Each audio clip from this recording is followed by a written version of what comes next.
So we get most of the front outside. We take out these pieces here.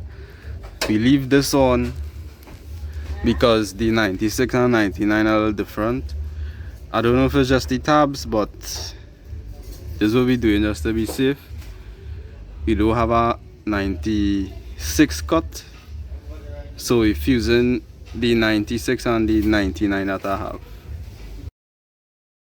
There's some dust inside the chassis. Inside here.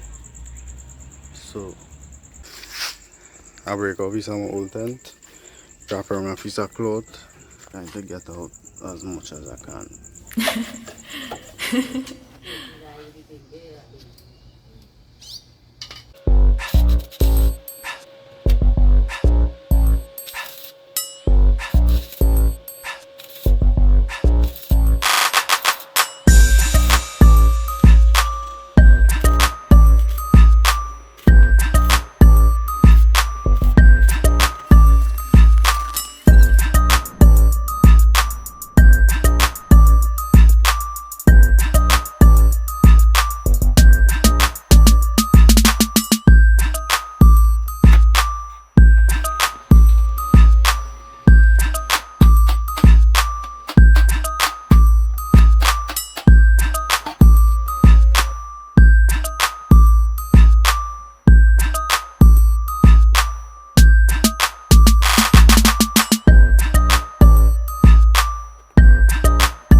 This is how we are lining up so far. I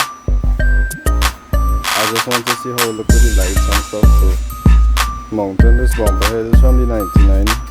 What I have to do is trim the back piece here so that will sit inside that bolt.